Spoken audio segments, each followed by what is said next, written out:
Hey guys, and welcome back to FTB Interactions. Last time we set up the system for Blood Magic Will Crystals. We're now up to over a stack of each of these things. We also were able to get our Terrestrial Agglomeration Plate, as well as the portal from Botania.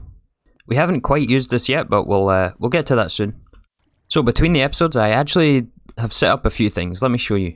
The first thing I've set up is the Implosion Compressor, as well as Automated TNT. This multi-block is used for converting between some dusts. Mainly Nether Stars we're going to be using it for, as we set up Nether Star automation with dusts. However, to get them into regular Nether Stars, we have to combine them with TNT in the Implosion Compressor. So right now it's still manual as we don't have auto crafting. Hopefully that can come soon. But the way I have this set up is we're taking toluene, which we're getting from our distillation tower over there. That is input from our system. And then we have a pump on this fluid extractor, or fluid solidifier for toluene. I decided just to do it at MV since we already had this machine and I didn't have to craft it. So that gets ball mold into gelled toluene. And this actually has two different uses we want. There is the simple power catalyst, which is used in unstable mana later on. I think this will be something we're going to be automating. And its other use is to combine with sulfuric acid to make TNT, which is what we're doing here. But to make sure we keep enough toluene, I have a level limiter here set to 1256. So that when it's below this, it doesn't extract any more into this chemical reactor. And that way we just keep some toluene left over. We may have to tweak these numbers, but we also have a storage bus on here just to be able to access this barrel. Anyways, that goes into another advanced chemical reactor where it gets mixed with sulfuric acid, which is being pulled by the interface again. And the output just gets put into this barrel here of TNT. We just have a limited item filter here set on the input bus of the implosion compressor. And right now, as I mentioned, we're just putting in things manually. And they'll all get output to this chest. As I mentioned last time, we were actually short on liquid starlight for our diesel production. So I decided to do something about that.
Aha, we now have a new addition to our base here, with all of the starlight production being centralized.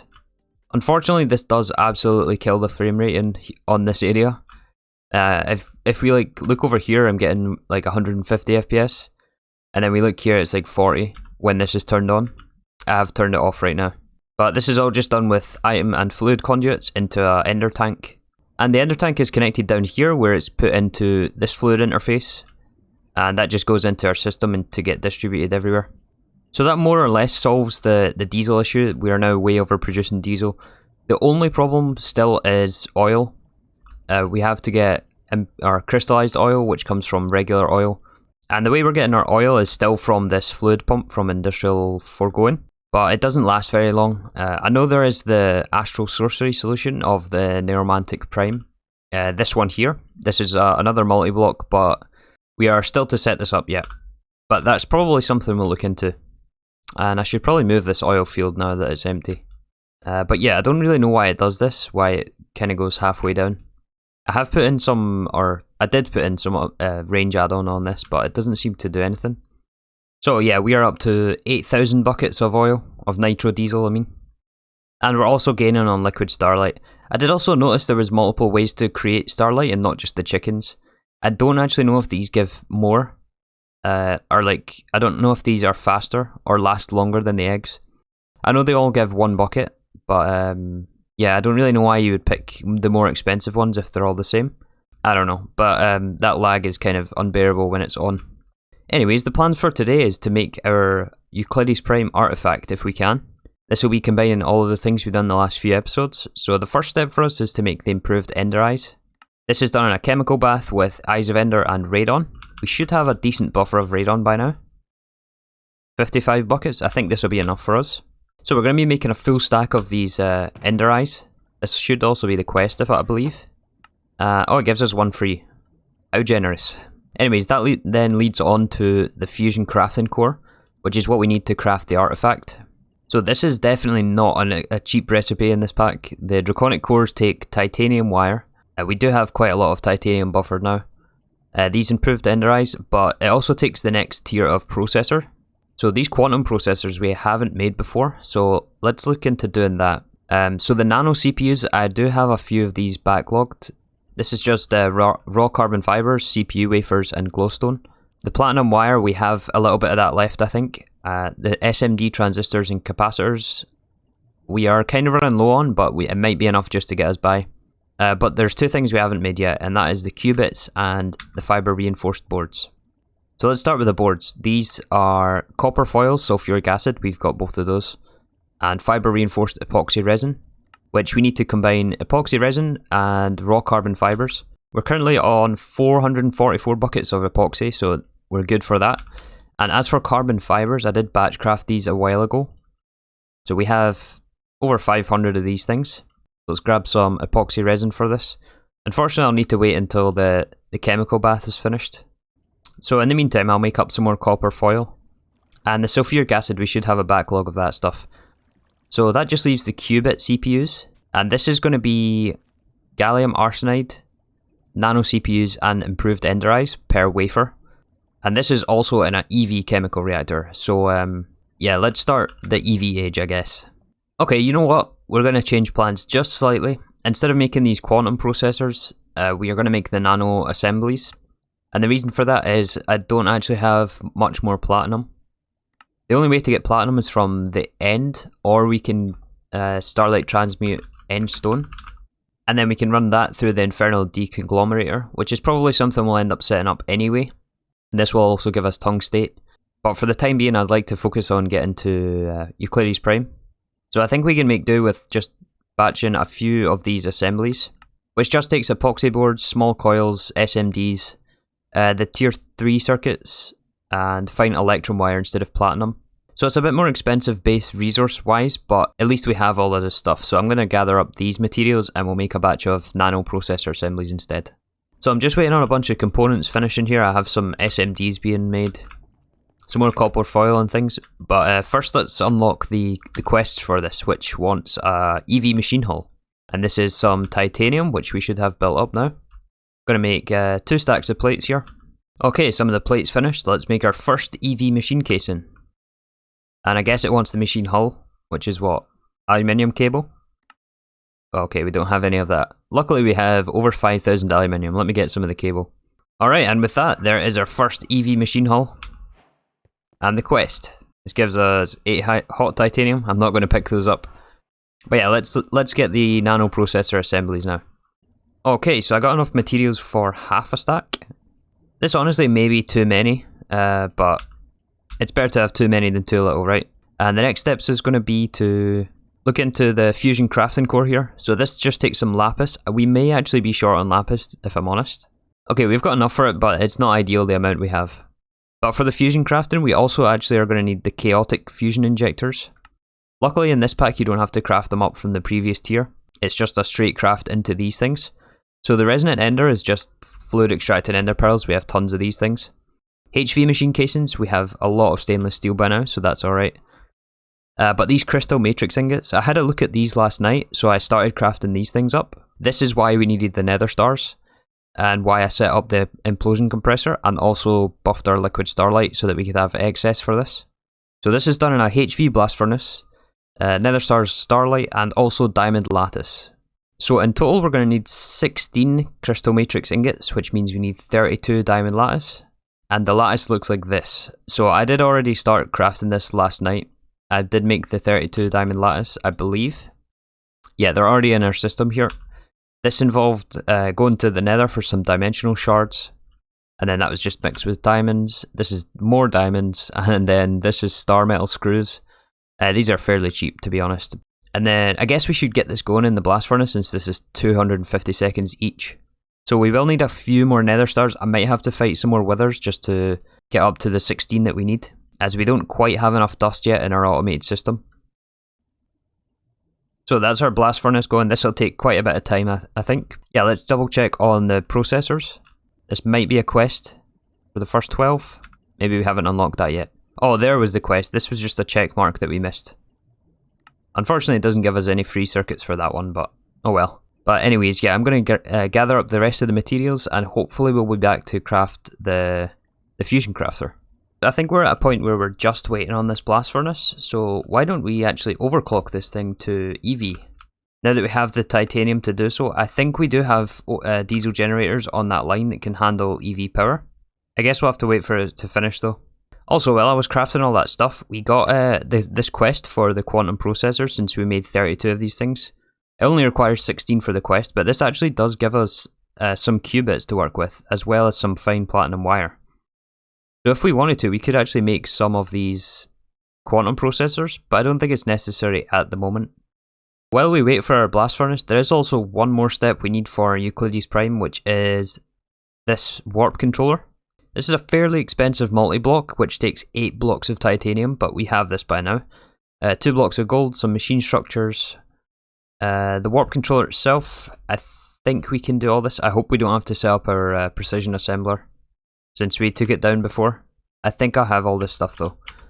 But the only thing we don't have from this is the warp core, which looks fine now that we have titanium. But we also need dilithium, which we haven't made yet. And this is fluorine lithium in our MV chemical reactor. We have the fluorine chicken here making us fluorine, so we can just grab some of this. And as far as I can see, we don't need to fully automate this. I don't think we're going to have a dedicated setup for this since we only need a couple of stacks, I think. So let's actually grab some of this. And we need lithium, which we should be making somewhere here. Ah yeah, right here, there's a barrel for lithium. So let's put this through our chemical reactor and get this process started. And there is our warp controller. The warp core block. 8 blocks of titanium. The machine structures we already have. And an input hatch. And I think that completes the quest. Just the dilithium. Okay. Okay, I upgraded the blast furnace and I put a piece of rose gold in here just because I didn't want it to waste the lattice here. And it looks like we can't actually run this at EV just yet. I was afraid of having to break this and void the input. So we'll live on HV for now. And I'll just deal with it being slow. And I think we will need a few more nether stars from this. We just got another... I just pulled out another 4 dust. So I can show you it running through the implosion compressor. It is very, very fast. Which is... I only have it at LV as well. But I think it's only 2 seconds per recipe. Just waiting on this blast furnace. Ah! So we're still waiting on 6 crystal matrix ingots. But there is something else that we can start in the meantime. Which is to craft our draconic cores. So I think getting the first one of these things gives us 4 more for free. That should be a quest in the creative tab. Oh yeah, and we get a mob spawner. And that means we can also craft our crafting core. And that just leaves the 8 chaotic fusion injectors. Which means we'll need to craft another 4 draconic cores. And I believe in other versions of the pack, specifically the version below the one I'm playing right now, you can actually loot these in moon dungeons, which would have been nice to avoid having to craft them like this. But unfortunately we don't have that luxury in this version. Anyways, I melted down some resonant ender earlier on. So let's go combine all of these things in the assembler. So crystal matrix, draconic, HV machine casings, bam. This will give us our injectors and I'm really hoping we have enough power to power this thing. This recipe is 4.8 million RF. So it's going to be very slow, I suspect, but hopefully we can pull it off and at least get the artifact. Speaking of this artifact, by the way, this is just moon turf, some stellar alloy, which we have some left. The resonating gems we made last time, demonic slates we made last time, and atomic alloy. I should still have some of that. Yeah, we have 17, so we've got enough for that craft. Alright, so blast furnace is finished, and that also means our injectors are finished. Should give us the quest, and also gives us 4 more with some cosmic meatballs. I remember these being a pain in Enigmatica 2 Expert. Luckily they're not used in anything here though. Okay, so I've hooked up our fusion injector here. Hopefully we can just get enough power to get this craft finished. And obviously we'll be moving this later on. So I made up some of these conduits which required energetic alloy. And this was just hydrogen, gold, redstone in a blast furnace. So it did require the higher tier coils though, so I used our titanium one right here. So yeah, with this I've just got this hooked up to a CEU and then into a power buffer. And then we're just going to hook these up to each one of these crafting injectors. So we want to make sure we have single item mode on all of these. Alright, we're just going to try it. I think all that's left to do now is just gather up these materials, which I should have all in our system here. So let's just double check. It's 2 demonic slates.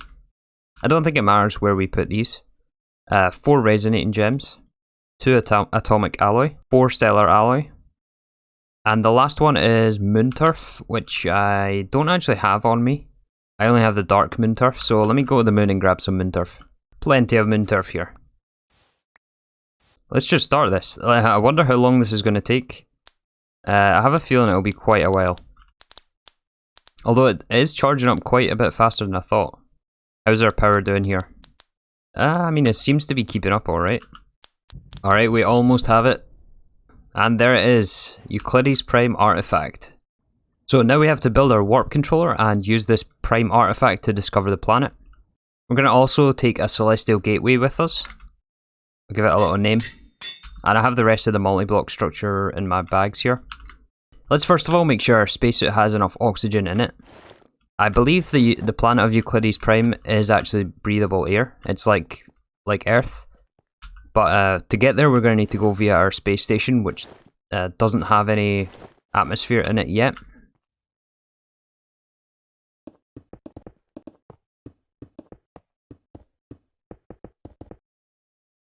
So this is our warp controller. We put our dilithium in top.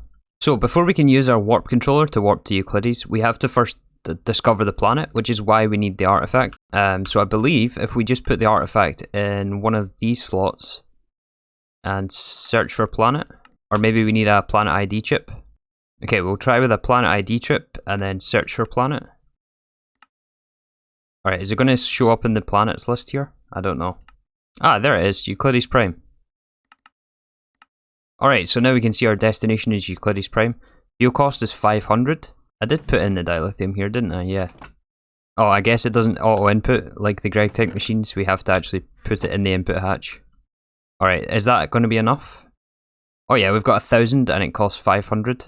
So yeah, with that, I think we're ready to go. We have our rocket here. We will need our rocket with... it is fully fueled. I did refuel it on the left, you can see. We will need this to fly from our space station down to the planet below. So let's do this. Let's hit warp. And we get an achievement and a very cool animation here. This takes like 3 or 4 minutes last time I done this, so there's not much to this. It's just a moving skybox. So I'll see you when we get to Euclides. Okay, I think we made it. The animation stopped and we get this new skybox. And the controller says we're orbiting Euclides Prime. So, which means we should just be able to hop on our rocket and... Actually, hold on. Do I have my space station ID chip? Oh, I do. Okay, so we are going to be able to get back here. It was in the rocket. Yeah, this is very important. We definitely don't want to lose this thing. Otherwise, we can't get our rocket back to the space station. So let's put this in our bags, actually, just for safekeeping. And we'll take a fresh planet ID chip here. Select our destination, which will be Euclides Prime. We're fueled. We're ready to go. Let's take off. Alright, I'll see you on the planet. Goodbye, space station. I hope we can get back. Aha, we made it. We're still at Y1000. I think it's failing to load in here. That's why I'm kind of stuck here with no rocket. I hope I don't die on this planet. Alright, so I'm not actually sure just what happened there. How are we going to get back there? Alright, that was totally unfair. The game didn't even load for me, so I think I'm going to load a backup just before that. I normally don't like doing that, but I think in this case it's kind of justified. Okay, so I loaded the backup. It's just before this Euclides Prime Fusion Craft, so let me get back to the planet of Euclides. Gotta wait on this all over again. Oh, great. Okay, warped back to Euclides, so let's try this rocket ride once more. And we crashed. This isn't going very well, is it? Okay, take 3. Okay, at least this time we can see something on the ground and not just blank. But we are at least descending. I think this time it worked. Alright, I can actually see the ground this time. And we made it. Euclides Prime. And I'm stuck on the rocket again. Ah, advanced rocketry. Why you do this? Let me off! Okay, can we maybe put on the mantle of the stars and fly away? Yeah, there we go. Okay, first thing is to mark the rocket. And we'll also build our gateway here. Okay, we got our gateway back and we can safely make it to and from all the other planets. So now let's check out what this planet has in store for us. The quest book did mention we can make these things off Euclides Prime, which is the blue vitriol water solution that we were looking for last time. Some Vintium. I'm not actually sure what this is used for.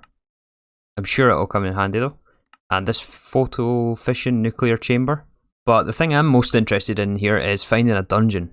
Alright, I think I found the dungeon here. We're actually not too far from the rocket. And pretty interesting tree that generated right here. Apparently it's called Lightwood. Yeah, let's check out this dungeon though. Let's see what kind of goodies we have in here. The first scan. Usual stuff. I'm not seeing anything interesting so far. Although normally there is those really good chests at the end of the dungeon. Oh, I think we got the first good chest here. But still nothing amazing. I guess this is all nice to have though. Another good chest here, some interesting ME items. Got one of these blueprints for a LUV diesel generator. This could definitely be an option for power. I don't know how expensive the multi-block itself is though. It does take tungsten steel. A fair bit of it as well. Probably not something we can get right now, but it's always nice to have stuff like this. Oh, and some efficiency runes for blood magic. These are quite nice. I think these are also loot only. There is no crafting recipe for these. So we made it back to the base here. I did loot the rest of that dungeon. It turned out to be a bit smaller than what I first thought. A couple of decent items in there, but nothing outstanding. But I think this is where we're going to wrap it up today. I'm really happy we got to Euclides Prime. This unlocks a lot of different options for us. I think next time we might actually check out the end, which requires us to craft the end rod, which looks like this in this pack. Vintium is found on Euclides, so this is what was getting us from the end before. But that's going to allow us to get a lot of endstone without having to do moon turf transmutation. And then we can turn that into platinum, which is going to allow us to get into EV a lot easier. As well as tungstate, which is used quite heavily in IV, I think. So yeah, I think we'll look at that next time. We will also have to find a solution for this light well situation here. I may end up putting in a compact machine instead. But the plan is still to move our astral sorcery area down here, now that we can have collector crystals and whatnot. And obviously this fusion injector isn't going to be here. We're going to build a dedicated room for this. But there won't be any video tomorrow as I am going to be busy, unfortunately, all day more or less. So we'll be back on Saturday for some more FTB interactions. But for now, thank you again for watching and I'll see you soon.